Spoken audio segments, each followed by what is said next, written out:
occasionally, if you watch the show on a regular basis, you see me do we have a press conference for all the newspapers, the small-town newspapers. I usually do it out in the hallway. We have a different kind of press conference that we do every night after the show. We're obligated to by the rules. And we never have These are real AP reporters. We never show this on the air, but we're going to show it on the air, I think, later tonight. If we have time, I'm going to answer questions from the reporters, not the newspaper guys. It's later on the show. Something to look forward to.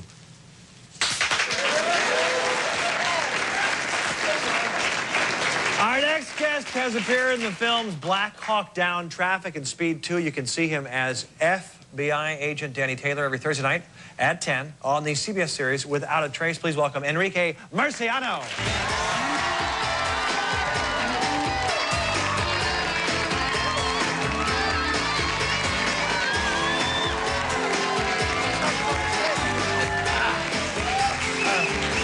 Nice to meet you.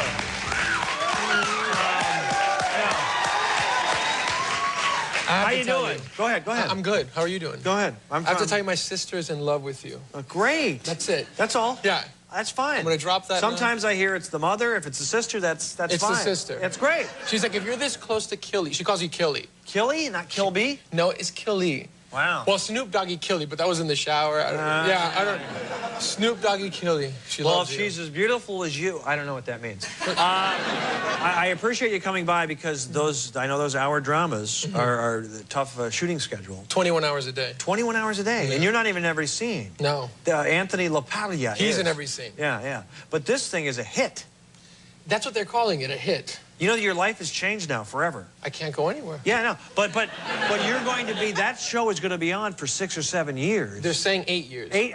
Really? Is that what why do they say that? 8 years. Who says that? Your agent? Or no, this voice inside of my head keeps saying 8 years, 8 years. And you're going to be financially sound. You can buy artwork one day, you know? I don't know. I just saw the Melissa Joan. Yeah. I just buy etchings. You can buy artwork. Yeah. I buy finger paintings. Right. Yeah. But do you like doing the show? I love it. I mean, it's a wonderful show to be working on. You know, I work with people like Anthony LaPaglia and Marianne Jean-Baptiste, who's an Academy Award-nominated actress. A lot of cool names on that show. A lot of cool names. Right? Marianne Jean-Baptiste. What about Eric Close? Cool. Isn't he on the show? That's a cool name, too. Eric Close. Right. Yeah. And you play an FBI agent. Yeah. Did you train for that, or what'd you do? Yeah, I mean, I spend 2 weeks with the FBI agents, you know, day to day, trying to figure out what it is that they do. You know, so trying to make the everyday life that we depict in our show as real as possible. Yeah. But it turned out that these guys had worked with every major star, you know, that were when they were training for their FBI movies. Brad Pitt, Colin Farrell. Oh, so they could give a rat's ass about you. A rat's ass. Yeah. No, they were like, I drove Brad Pitt around. Yeah. What have you done? I'm like, well, Black Hawk Down, this really great part where I die at the end. And so they didn't give you any time of day. They were big time on you. Big time. A-list FBI technical advisors is what we call them. I got a great technique for you. Tell them that your sister has a crush on him, and then they'll be attentive. And that works. Yeah, you see? You see how that works? So you have a fantasy to be a singer like a lot of people? I mean, the reason I'm an actor is because I couldn't be a rock star. Is that what you wanted? Yeah. Have you done the karaoke thing? Yeah. Did you hear about the, I think it's kind of embarrassing, but I guess people like it. I guess alcohol has to be involved when you do karaoke. Yeah, a little bit of alcohol never hurt anybody, Craig. Right. No. I actually, you know, there was this thing called the karaoke catastrophe that happened 2 days ago that I'm sure somebody informed you about. Yeah. I went to this karaoke club with a bunch of friends, and I get on stage, and I'm singing the Rick James hit, Super Freak. I don't know if you're familiar with it. Are you guys familiar with Super Freak? Yeah, okay. So, get on stage, you know, and I'm right into the part where she's a very special girl, because I get into it. Yeah. I always wanted to be Rick James as a kid. I think it's very kinky, girl, but go ahead. Go ahead. I'm sorry. That's cool. Kind you don't take home to mother, right? The kind you don't take home to mother, thank you. And people are freaking out. But more than normal. I mean, freaking out. They're enjoying it. Well, they're enjoying I thought they were enjoying it. And there's these two girls who approach the edge of the stage, and they're yelling at me. And they're like, you're on fire, man. You are on fire. Oh, that's great. You're connecting. That's good. Connecting to the audience. Yeah. And I'm thinking, it can't get any better than this. And it does. I close my eyes, and I'm getting ready for that part where he goes, hey.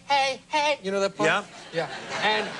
That's exactly how it sounds. This cloud of smoke. Yeah, that's exactly how it sounds. Yeah. This cloud of smoke just comes over me, and I'm thinking, the manager of this bar is seeing this performance, and he said, "Get the smoke machine ready, because this guy deserves it." And don't clap yet. It wasn't a smoke machine. It was a fire extinguisher.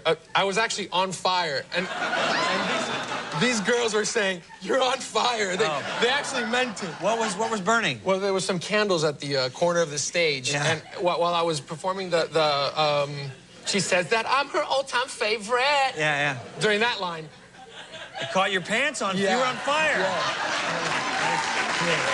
Too bad. Thank you. I appreciate that. Thank you.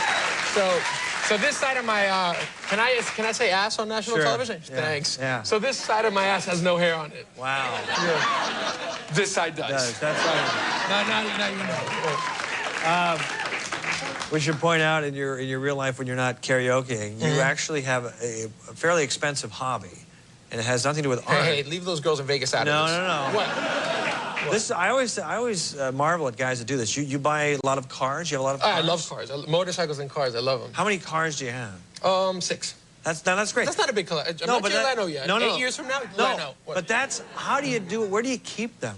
Your garage is that big. You have to pay for garage time. Yeah, somewhere. pay air-conditioned garage time. Yeah. Yeah, so I've got these cars, and if they're not air-conditioned, they start to accumulate mold. And Right.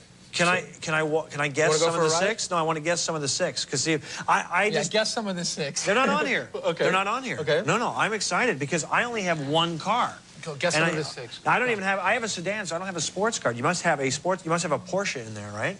There is a Porsche. Okay. Which one? A 360. Okay. You must have a Jaguar. Jaguar. No, I've had a Jaguar, but no, I don't have a Jaguar. Do you have a Mercedes? 280 SC. Wow. Cream colored with cream interior, cream top. Yeah. I like my cars. I like them. What else is cool? I think that's about it. You don't have like a Maserati or anything. That's too expensive. Maserati Merak 55. You do? Yeah, you haven't seen my contract, have you? Wow. Yes, I've got a Maserati. Yeah. So, what's the oldest car you have? I had a 1943 Mercedes, but sold it. Yeah. And how often you drive all these cars? Never. I drive an Impala every day to day. Is that right? Yeah. That's embarrassing. Well, I work in East LA a lot, so. Okay. Yeah. So where are the cars, the 6 nice ones or the 5 nice ones stored? Garage stored. Where's that? I just Santa Monica. The airport? No, right. You know where Fred Siegel's is? Yeah. You know the warehouse is behind it? Oh, okay. There. All right. I feel like I'm going to be missing my 6 cars. That Kilborn. Let me drive one. You have to drive them around once in a while. And I don't want to. Yeah, I'll just take one around and see how it feels. You guys want to call? Yeah, that's good. And then I want to ask you something before we're out of time. I'm not doing the 5 questions. You're not doing the 5 questions. Are you a Rolling Stones fan? Yeah. Yeah, that's what they say. Did you go to when they were in L.A.? Yeah, I went to the show. How was it? I've been to every show. I went to Steel Wheels. I went to the one where he wore the top hat with the cards in his head. And, and the last one. I love Mick Jagger. So they.